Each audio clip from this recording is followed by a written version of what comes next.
Assalamualaikum children. Hello, how are you all? So children, we have completed our chapter 1 of EVS, that is understanding our relations. Hope you all have completed worksheets and question answers of this chapter in your notebooks. So now let's start with our second chapter, that is migration of families. What is migration of families? Migration of families is परिवारों का आना जाना। क्या मतलब होता है migration of families? मतलब परिवारों का आना जाना। परिवारों का आना जाना क्यों होता है? What is the reason of migration of families? The reason is unemployment, education, shelter, then comforts. All are these reasons. Because of this, people migrate from here to another place. Unemployment means कि आपको बेरोजगारी की वजह से लोग इधर उधर shift करते हैं। देन एजुकेशन हायर एजुकेशन के लिए, अपने बच्चों की पढ़ाई के लिए लोग एक जगह से दूसरी जगह शिफ्ट होते हैं। देन शेल्टर, पहले ज्वाइंट फैमिलीज होती थी तो काफी लोग होते थे एक ही घर में, तो रहने की जगह की कमी होती थी, तो शेल्टर की वजह से भी लोग इधर से उधर शिफ्ट होते हैं। Then employment, because of employment also, सबको अपना अपना नए सिरे से काम शुरू करना होता है या नई जगह से देखना होता है, तो इस वजह से भी लोग इधर से उधर शिफ्ट करते हैं। एंड कंफर्ट्स ऑल्सो, और कुछ लोगों को अपना कंफर्ट भी चाहिए होता है कि हम अपना गांव के बजाय हम शहर में ज्यादा आराम से और सुख सुविधाओं के साथ में रहेंगे। So now let us start with your chapter. There are many families which migrate from one place to another. काफी सारी ऐसी फैमिलीज हैं जो एक जगह से दूसरी जगह माइग्रेट होती है, शिफ्ट होती है। One such family is संतू's family. ऐसी एक फैमिली संतू की फैमिली है। अब यहाँ पे तुमको बच्चों एग्जाम्पल देके समझाया गया है कि कैसे लोग माइग्रेट करते हैं, क्यों करते हैं, क्या रीजन होता है और माइग्रेशन में उनको क्या क्या प्रॉब्लम्स होती है। संतू's family lived in a village and their main occupation was agriculture. Santu की फैमिली गांव में रहती थी और उनका जो मेन जो उनका काम था, ऑक्यूपेशन मतलब कि जो उनका काम, जिससे कि उनकी जॉब या ऑक्यूपेशन जो थी वो एग्रीकल्चर थी। एग्रीकल्चर किसको बोलते हैं? खेती बाड़ी को। उनका रोजी कमाने का जो जरिया था वो क्या था? एग्रीकल्चर, दैट इज खेती बाड़ी। But his family had to face a big trouble due to a drought in their village. पर उनकी फैमिली को गांव में सूखा पड़ने से बहुत दिक्कतें फेस करनी पड़ी। For the last 2 years, they did not even have sufficient food to eat. और इस वजह से उनके खेती बाड़ी नहीं हो रही थी, सूखा हो गया था, बारिशें नहीं हो रही थी, सूखा हो गया था, उस वजह से उनकी खेती बाड़ी नहीं हो रही थी। खेती बाड़ी नहीं हो रही थी तो उनका काम नहीं चल रहा था, उनके पैसे नहीं आ रहे थे, तो उनको 2 साल से इवन खाने की भी दिक्कत हो रही थी, खाना भी नहीं मिल पा रहा था उनको proper. That is why Santu migrated to his nephew's village with his family and cattle. इसलिए संतु ने क्या डिसाइड किया? माइग्रेशन का। कहाँ पे? अपने भतीजे के गांव में जाने का उन्होंने डिसाइड किया, अपनी फैमिली और कैटल। कैटल मतलब अपनी भैंस, बकरी, गाय जो भी है, उनको सबको ले गए। There he arranged for a small accommodation on a rent and started searching for some occupation.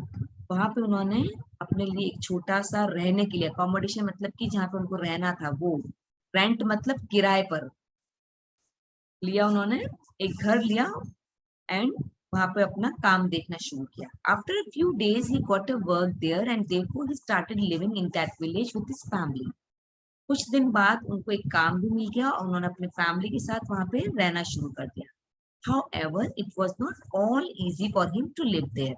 ये सब कुछ एकदम से आसान नहीं था कि वो लोग अपना घर छोड़ के दूसरी घर में शिफ्ट हुए, वहां पे उनको अपना नया घर भी देखना पड़ा, नया काम भी देखना पड़ा। Soon he started missing his own village. उसको अपना खुद का विलेज याद आने लग गया, वो मिस करने लग गया अपने विलेज को। He got news that there was very good rain in his village this year. फिर एकदम से उसको अचानक खबर मिलती है कि उसके गांव में खूब अच्छी बारिशें हो गई है। Therefore, he took his family and cattle with him and returned to his own village. फिर उसने अपना फैमिली और कैटल्स वापस, जब उसने सुना कि वहां पे बारिश हो गई है, सब हालात अच्छे हैं, तो वो वापस अपने विलेज को अपने कैटल्स के साथ में रिटर्न हो गया। Then next is think and write the answers. All the question answers we will discuss together. Okay? सारे क्वेश्चन आंसर्स हम एक साथ ही डिस्कस करेंगे. So let's move to another example. Dheeraj has a son and a daughter. Dheeraj एक आदमी था, उसके एक बेटा और एक बेटी थी. He was working in a village on the basis of daily wages. वो एक गांव में काम करता था और उसको रोज की दिहाड़ी मिलती थी. ठीक है ना, डेली वेजेस किसको बोलते हैं? रोज के पैसे. रोज जाता था, रोज जितना काम करता था, मेहनत करता था, उतने पैसे उसको मिलते थे. His son was studying in 12th standard and his daughter was in 10th standard. उसका जो बेटा था वो 12th क्लास में था, 12वीं कक्षा में, है ना. और बेटी कौन सी कक्षा में थी? 10वीं कक्षा में थी. When his son passed the senior secondary examination, then Dheeraj decided to send his son to the city for his higher studies. जब उसका बेटा पास हो गया 12th में, तो धीरज ने क्या डिसाइड किया कि अपने बेटे को अच्छी और पढ़ाई करने के लिए, आगे की पढ़ाई करने के लिए अपने बेटे को बाहर भेजेगा, अपने शहर से बाहर भेजेगा. He thought that if his son went to live in the city away from his family for studying, then the expenditure of the family would increase. फिर उसने सोचा जब उसका बेटा अपने शहर से दूसरी जगह अपनी फैमिली से दूर पढ़ने के लिए जाएगा, तो खर्चा भी बढ़ जाएगा. खर्चा बढ़ेगा ना, उसका बेटे को अलग से अपने रहने के लिए जगह चाहिए होगी, उसके बेटे को अलग से अपने खाने पीने का सामान के लिए अरेंजमेंट करना पड़ेगा, है ना. तो खर्चा बढ़ जाएगा. And when his daughter completes her school and education after 2 years, then he will have to send her also to the city for her higher education. फिर उसने सोचा कि जब मेरी बेटी भी बड़ी हो जाएगी 2 साल बाद में, जब उसकी, वो भी अभी 10th में है और 12th में आ जाएगी, फिर उसको भी हायर एजुकेशन के लिए फिर 2 साल बाद मुझे फिर भेजना पड़ेगा बाहर. Therefore, he decided that as he was working on daily wages in his village, he will migrate with his family to the city and do the similar work there also. तो उन्होंने क्या सोचा? धीरज ने क्या सोचा? धीरज ने सोचा कि जब मेरे बेटा बेटी बड़े हो जाएंगे, मेरे बेटे को मैं अभी डालूंगा पढ़ाई के लिए, बाहर भेजूंगा, फिर 2 साल बाद मेरी बेटी को भी भेजूंगा, दोनों के अलग अलग रहने के अलग अलग खर्चे होंगे. तो उसने डिसाइड किया कि वो खुद ही वहां पर, जहाँ उनके बच्चों को पढ़ने भेज रहा, उस गांव में चला जाए और उस शहर में चला जाए वहां पे, और जो काम वो यहाँ कर रहा वही काम वहां करके और अपने बच्चों को सेटल कर दें. When he moved to the city, he faced a lot of trouble in getting a house on rent. पर जब वो अपने गांव से शहर की तरफ गए, तो उनको बहुत दिक्कतें आई नया मकान ढूंढने के लिए किराए का. As the rental charges in the city are very high, क्योंकि शहरों में मकान के जो किराए के जो मकान होते हैं उनका चार्जेस, मतलब जो उनका किराया होता है वो काफी हाई, हाई मतलब ज्यादा होता है.